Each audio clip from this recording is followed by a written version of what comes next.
A landscaper wants to plan a bordered rectangular garden area in a yard. Because she currently has 200 feet of border materials, the perimeter needs to be, at most, 200 feet. She thinks the garden will look best if the length is at least 10 more feet than the width. A. Write a system of inequalities to describe the situation. B. Solve the system by graphing. And then C. Give a combination of length and width that satisfy the requirements for the garden. We need to come up with our system of inequalities. And since we're working with a real-world situation here, we're going to be building a rectangle. The length and the width of a rectangle cannot be negative values. So two quick inequalities that we can come up with are that length has to be greater than 0, and also width must be greater than 0.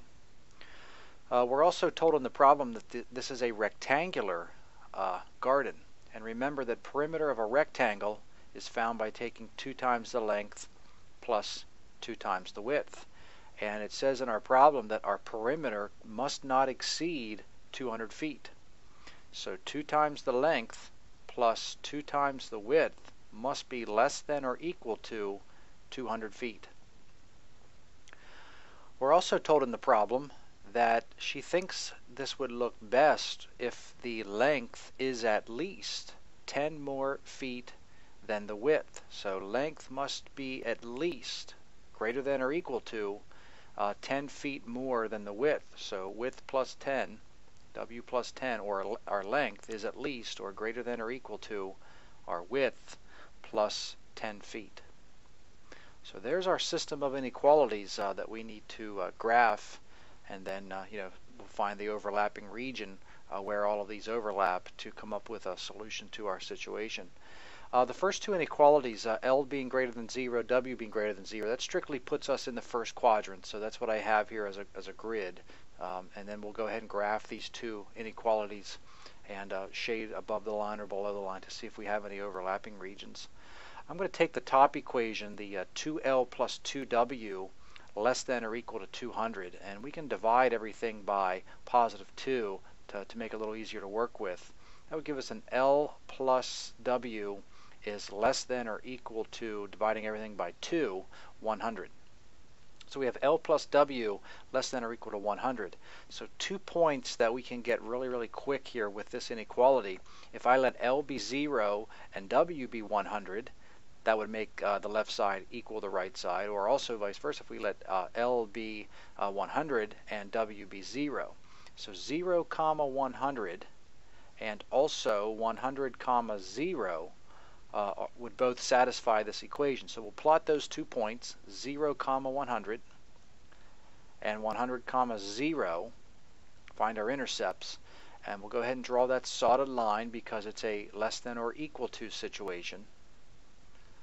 And we want to shade below the line.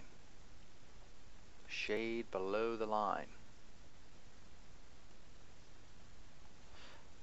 Our next inequality is L greater than or equal to W plus 10. And let's come up with 2 points that would satisfy this inequality. If I let W be 10 and L be 20, that would cause this inequality to make a true statement. So the point 20 comma 10 is located where? 20 comma 10 right here. Let's do that in a different color.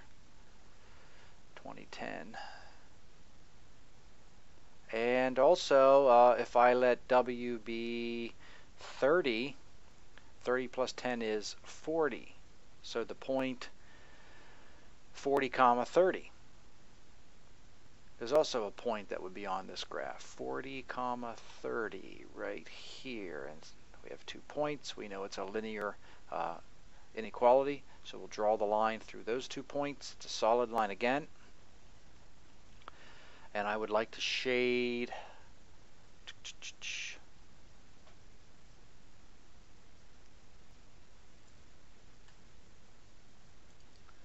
So choosing a test point and replacing those values into this inequality, we will see that we're going to be shading below the red line.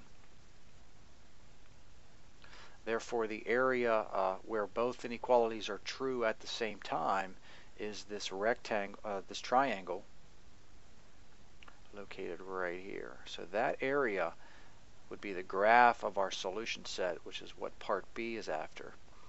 And part C then is asking us to come up with any point actually in this yellow triangle that satisfies our situation. So as long as you choose any point inside the yellow triangle, that would be a correct answer to part C. So one in particular would be 60, 20. 60, 20 should be located right here. So that is one of other correct answers for part C.